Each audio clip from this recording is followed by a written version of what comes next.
So everybody has a place, I guess. Everybody sits down. We close the door and then we can start. Okay, let's start. This class, this lecture, is about using Alias Studio as a normal tool, as a tool for freeform surfacing. It's not really a software, it's just a tool. And I want to show why and how. 他这次这个课程演讲的内容呢，是关于这种 ALS 界面的一些工程。他在这个整个 PP 里面也是想大家灌输一下，就是界面这种事情，不是一种特别神秘的事情，它只是一种工具。就是说，他整个课程中也选取了一些比较简单的教程来让大家入门。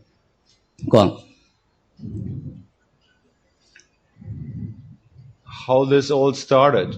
It started with some engineers in white coats, and they used T-squares or other drawing equipment to model cars by hand.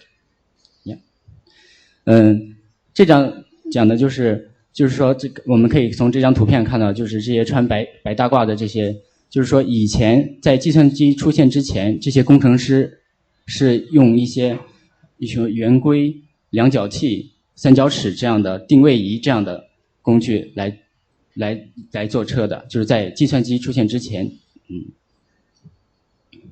Go on. The whole roots of surfacing and the entire thing what we do with surfaces and with curves is coming from shipbuilding industry. 最早这个理论的来源就是从这个造船业，大家可以看到图面上的，就是说这个船的这些船骨，最早就是说，我们需要就是建这样的船骨的话，是不可能用手绘的这种方式来实现的。所以说，这个理论来源，也就是说，如何能制作出这么大尺寸的这种曲线的这种板子。It's easy to draw a curve on a sheet of paper. So to draw a curve, that's easy. But to draw a curve that is that big, that's not very easy. And you cannot do it with your hand anymore. You need helper. 像这么大尺寸的这种样式是不可能用手绘来完成的，所以说我们需要一些工具来帮助制造出这种曲线。像这种东西呢，一般都是在就是很宽广的场地上，然后一般是在顶楼上进行的。让他解释一下。And this is how they did that in the past. They used a flexible stripe string of wood, and they put that between weights of iron. They call ducks. These things here. And when they had these string fixed in these ducts, they could use the ducts to modify that string of wood, and so they got a curve that they could use a pencil with and draw along this flexible string. 这里我们可以看到，它是怎么来制作出这样的一条曲线的呢？他们是用一种很薄很细的，就是弹性很好的这种木条，然后用这种它称为叫 ducks， 就是你看它的样子很像这种鸭子，它是一种就是说钢铁做的，然后它们很重，可以就是在关键的点这块可以控制这条线的曲率，然后他们可以用铅笔在上面画，然后来制作这种图形。And these metal irons or these weights, they're called ducks because they look like a head of a duck. It's a joke. Finally, it's just a piece of iron, but it looks like a head of a duck. 只是形式上比较像鸭子，就是叫鸭子。And when computer came into the game, let's say 20 years ago, 15 years ago, they replaced these iron weights with so-called CVs. 在计算机引入到设计流程之后呢，这些 ducks 的位置ducks 的作用呢就被这种 CV point 就这种 CV 点来取代了，就现在不用鸭子了，用 CV 点。So that means when you understand how you can form and shape wooden strings with metal, then you get an idea how to work with CVs. CV work is no magic, right? CV 点的作用呢和之前的这个 DUX 就是说这种控制曲率的这个作用是一样的，只不过是就是说虽然在电脑上，但它的原理是一样的。This guy is he's dead now. His name is Pierre Bézier. He's a French. He was a French engineer in Renault, and he is a mathematician. And he made the mathematic that we need to replace the iron ducts with CVs. And when you want to know more about him, then Google him or check out the handouts we have for this lesson. But his name is Pierre Bézier.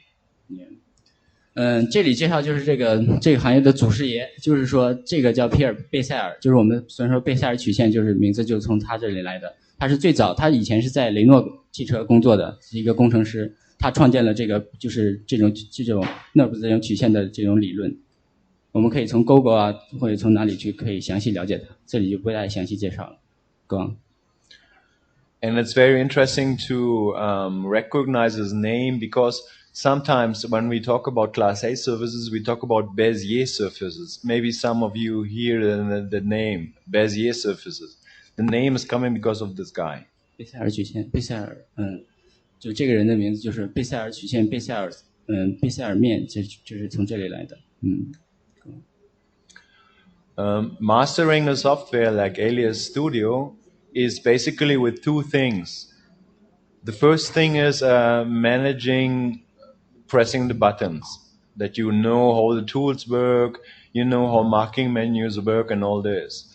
The second thing is that you understand what patch layout is, how big surfaces have to be, where they have to be, and how many surfaces you need. You need to know about the plan where the surfaces are located. These two things are important.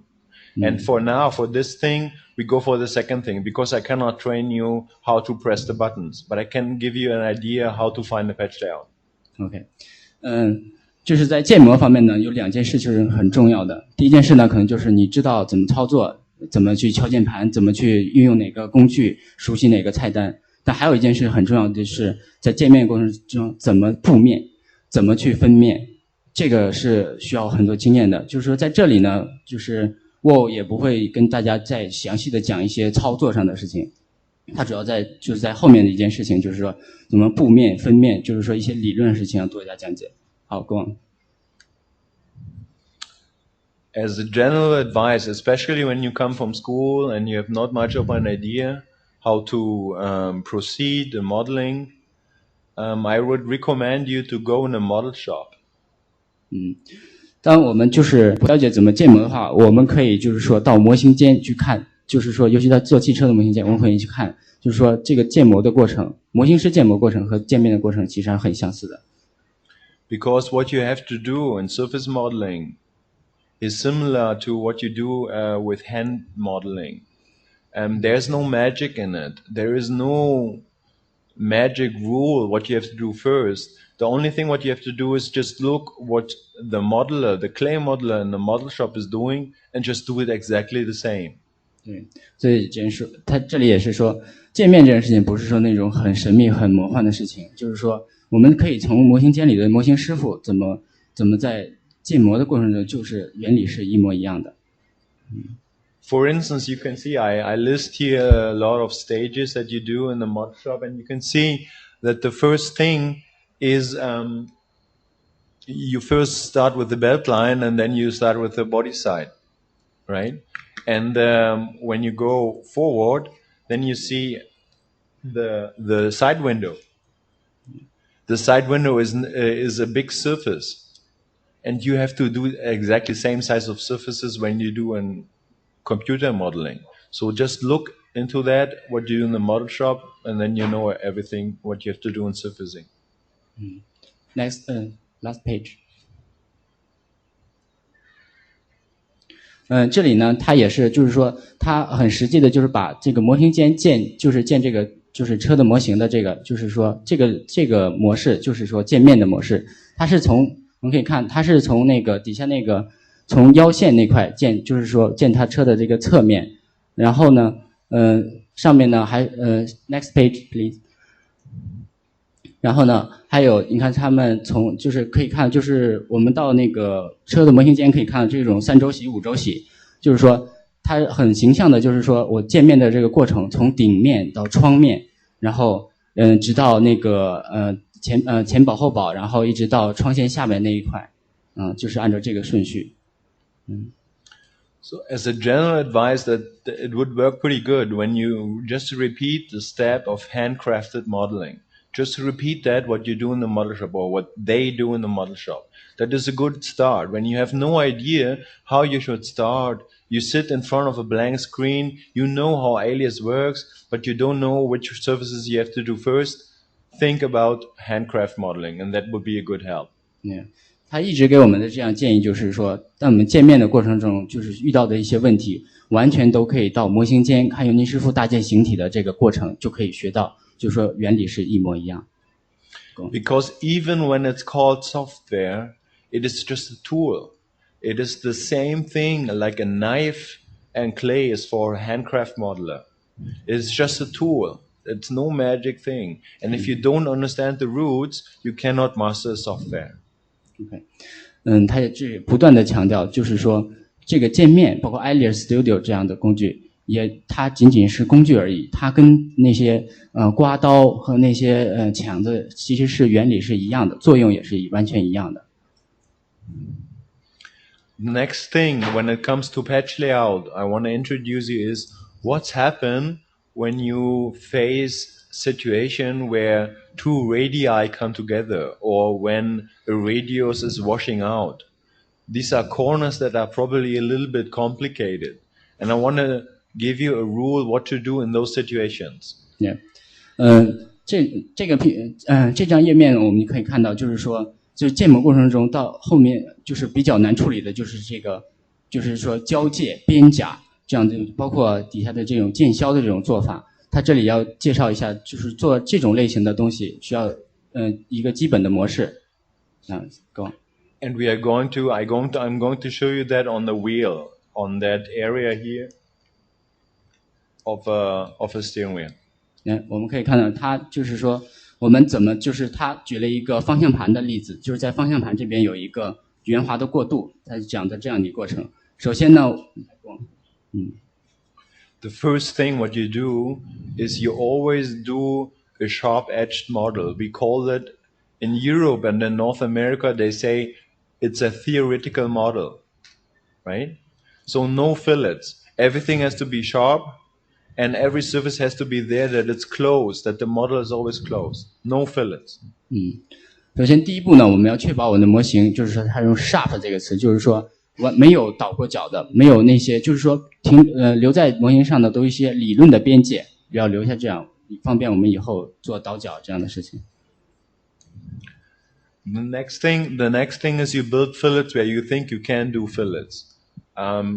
You use for that the fillet function, and you build the fillets as long as the function is building it.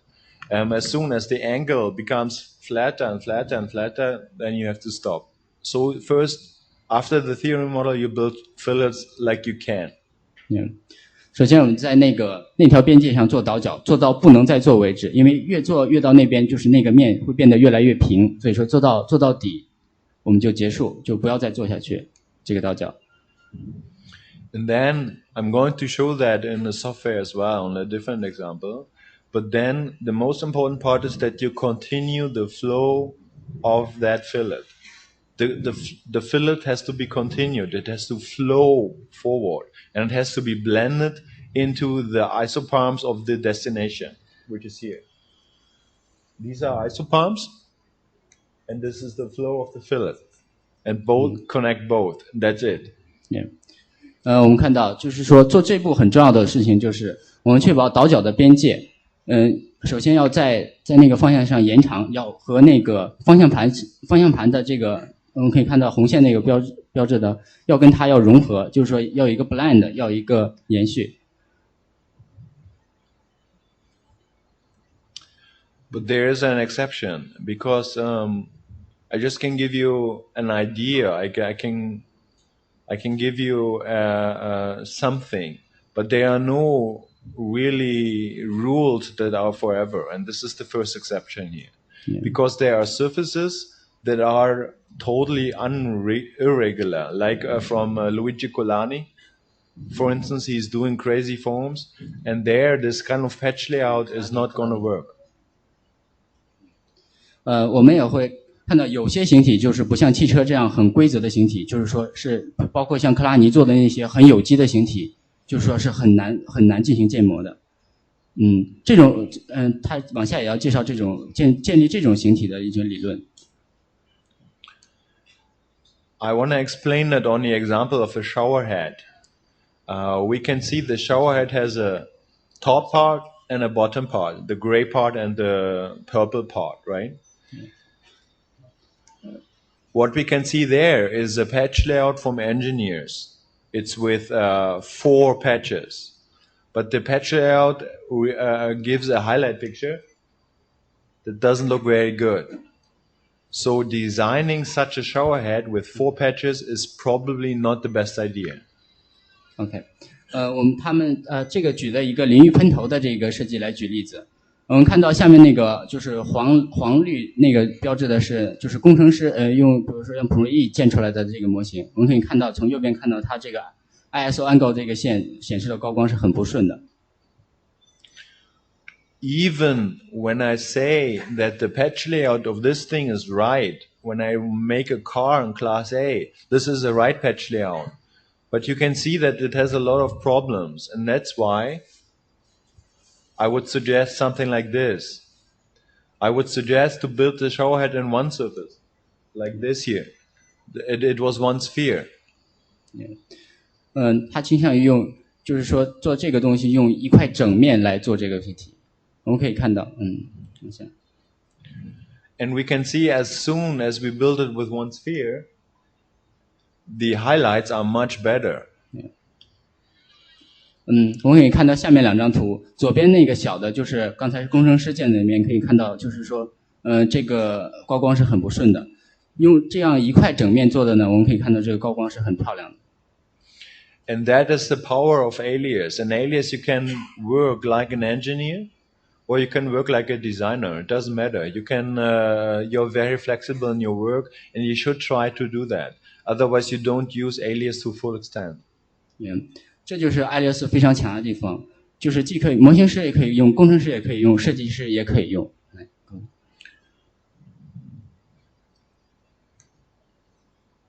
This here is a parting line, right? And my patches, they are going exactly to the parting line. So when an engineer gives me some requirements for the parting line, I can react on that because my patches are the parting line. 我们可以看到顶上那张图，就是说中间的那条线呢，就是它的一个分模线了。我们直接就是在这里分开的，所以说往下做分模的话就会很容易。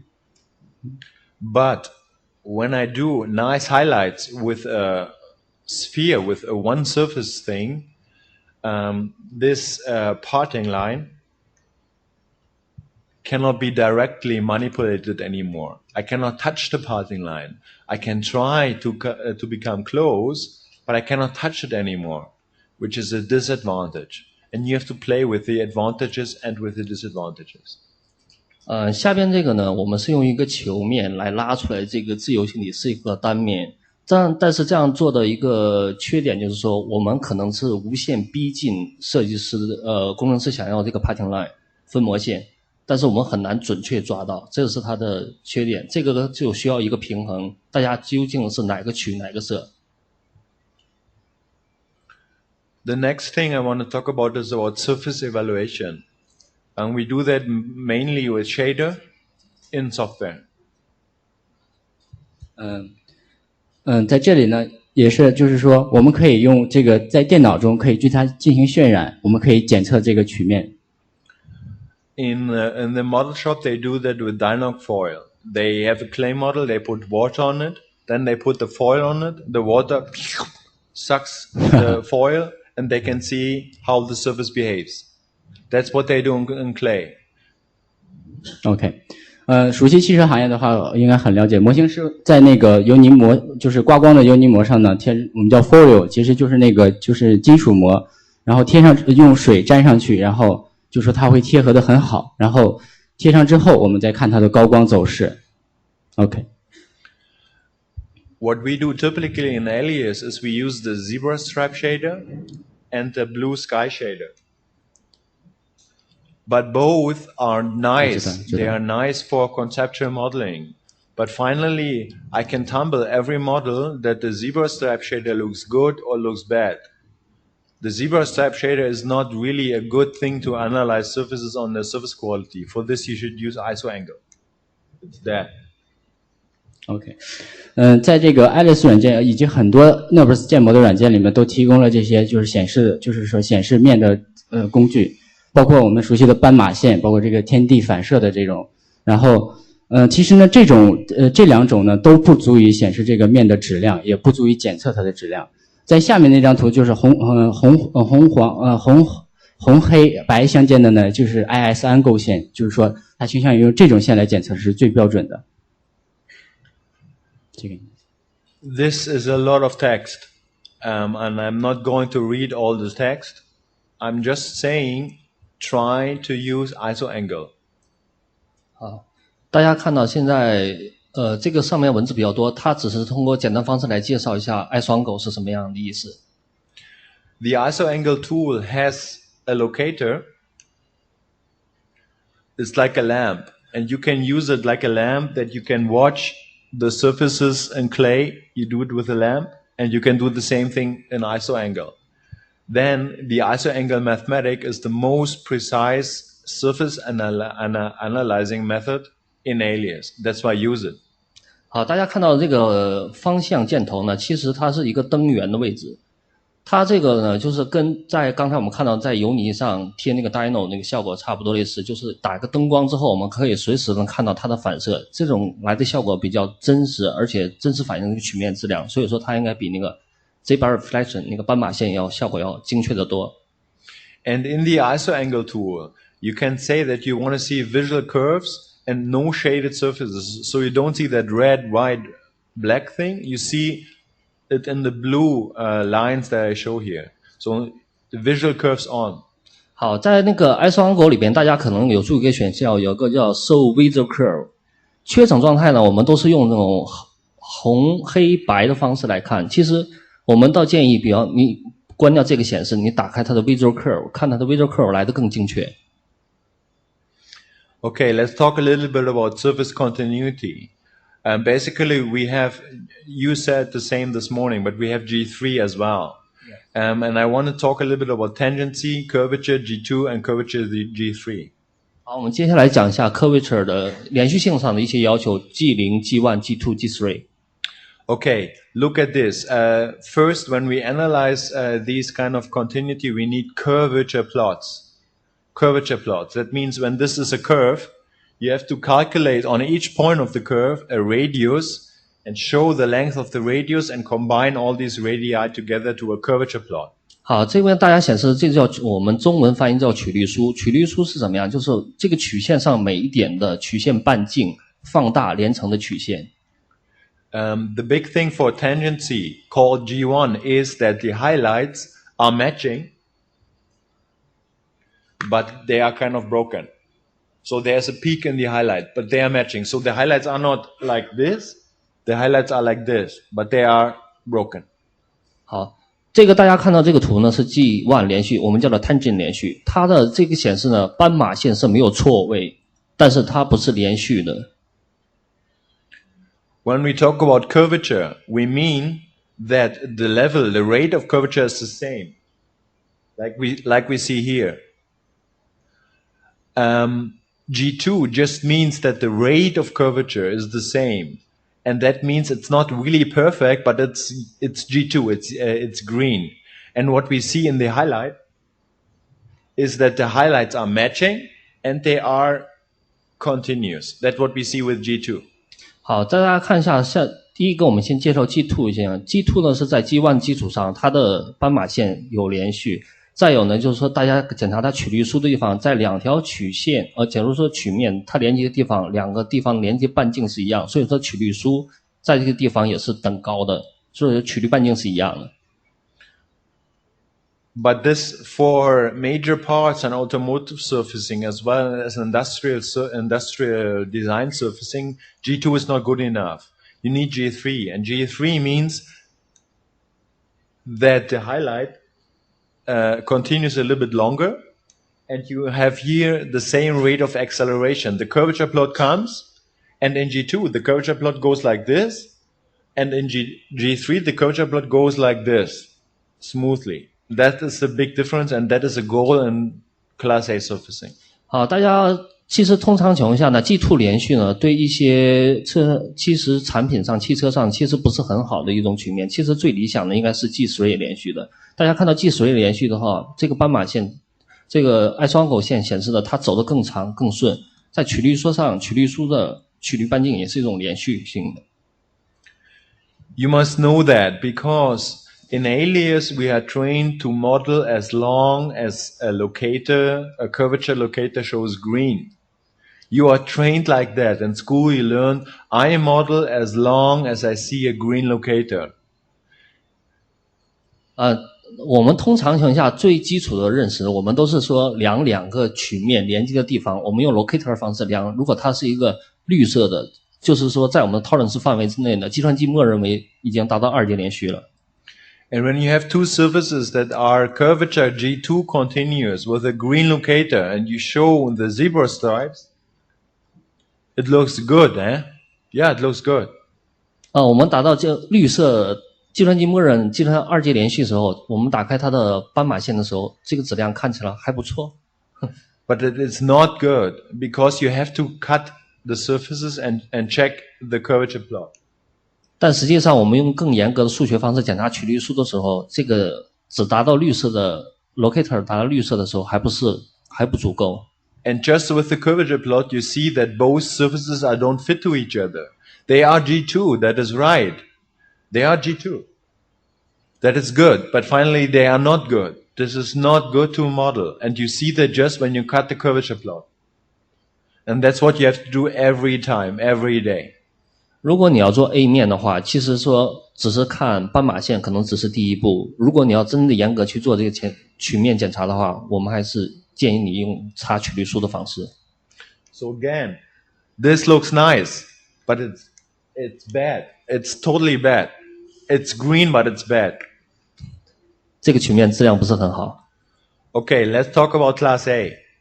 What is Class A? Class A is the highest level of quality in automobile surfacing. Nothing more. It's just a bar. It's a quality level. 我们下面谈一下什么叫做 Class A 级曲面。A 级曲面只是一个标准。There's a lot of things to say about Class A. It's a kind of a science. Basically, we have to say every company has its own Class A. BMW has its own Class A.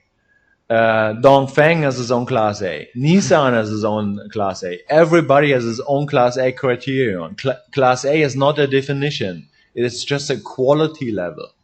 Class A 其实只是一个质量表面曲面质量的一个标准。其实每家车厂的，比如像东风、宝马，其实每家车厂的它的 Class A 的定义都完全不同，不尽相同的。And Class A comes into the game as more technical requirements come into the game. So when you start a model in a concept base, like you did this morning, there's no Class A involved. But as soon as the model comes closer to production, more technical requirements come into the game and more Class A has to be there. 通常情况下，我们 Class A 的定义也是完全取决于你的模型的进程了。像我上午做的那个概念建模部分，基本上有很多不是 A 级曲面的方式要去做的。等你这个项目往后进展的时候呢，就是越来越多的工程输入的时候，你就需要做 Class A 了。There are two different things with Class A. Obviously, the first thing is the highlights must be nice, right? The curvature columns must be nice. We have to have G3.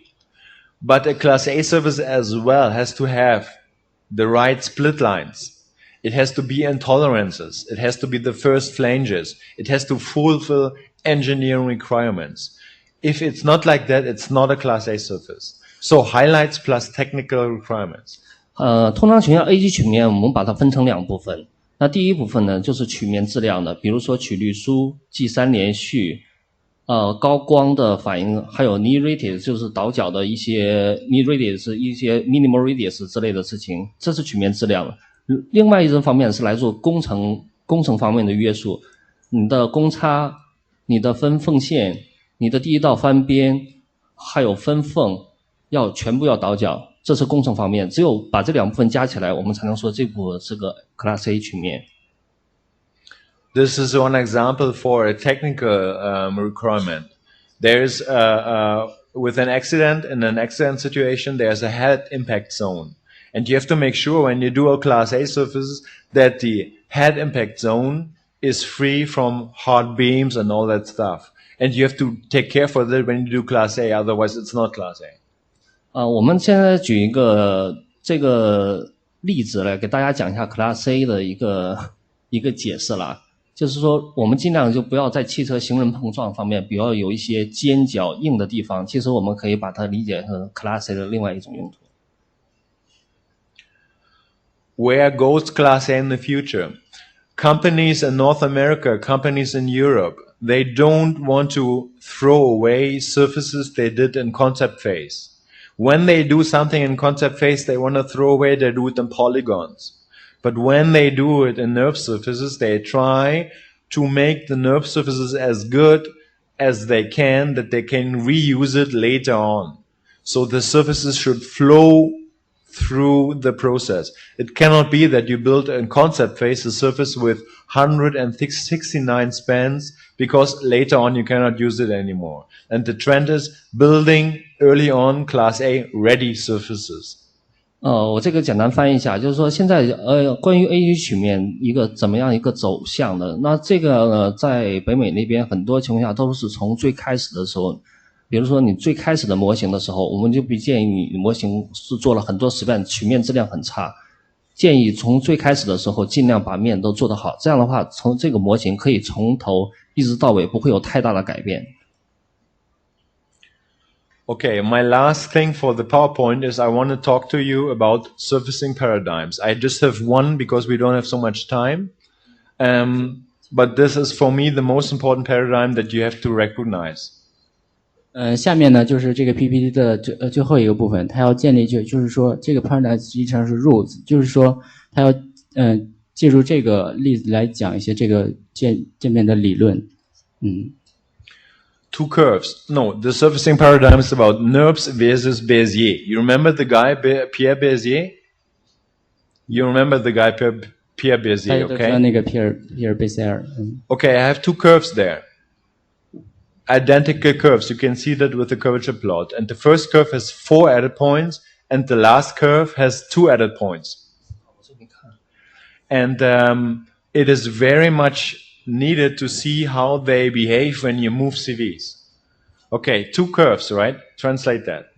大家现在看到的这两条线呢，是两条形状完全一样的线，但是下面大家可以看到，如果我当我移动 CV 点的时候，会发生什么样不同的情况？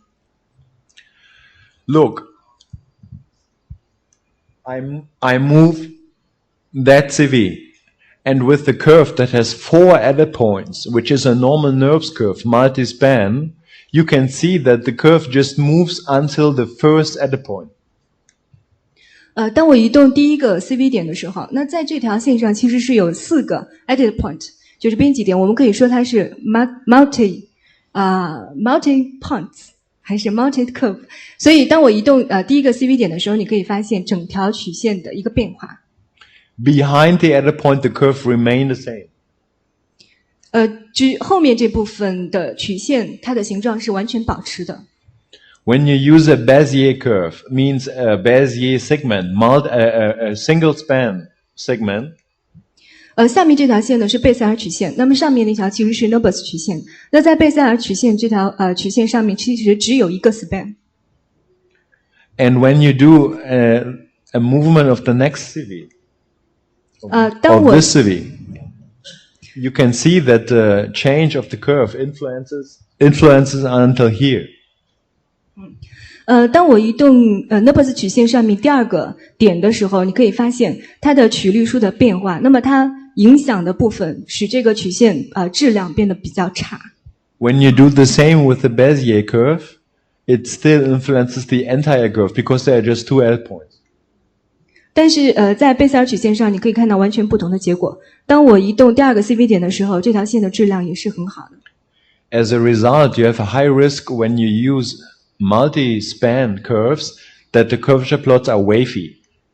所以当你用Nobus 曲线，也就是说多段的曲线的时候，那么它的曲率数的变化是跳动的。This is a body side from Rhino. Rhino is using by default degree 3 multi-span geometry. And when you have this multi-span geometry, you have a kind of a waviness here. 这个模型是来自 Rhino 犀牛的。那么在Rhino 里面，默认的应该是3阶的几何体。那你可以看到，在我用曲率数来评估它的曲面质量的时候，你可以看到它的曲率数的一个走向。The problem on top of that is when you use degree 3 degree 3 curves for multi-span, you have internal G3 breaks. That's why we have the peaks here. 你现在看到这个结果就是用3阶曲线做的一个几何体，那么它的一个质量的结果。So if you use multi-span geometry, take care that you use degree 5 because then there are no internal G3 breaks. And better is using always Bezier because there you minimize the risk that it is wavy. 所以用3阶的多段的这样的曲线做出来的几何体和用5阶的一段的曲线做出来的几何体，它的结果质量的结果是完全不一样的。所以在这种情况下，还是推荐用一段就单段的，比如说贝塞尔曲线来做。Surface modeling in Studio Tools is a nice thing as long as you use it as a tool. It's not a magic thing. You use it with milling and with scanning together. Then it becomes powerful. It's a skill. You are not a magician or a wizard. You are a skilled worker. And then it will work. 所以说到底Nobus 的这个技术已经用了很久在这个行业里面，所以说到底它其实只不过还是一个工具，一个方式而已，并没有像大家想象的那么神秘或者是比较梦幻的一个东西。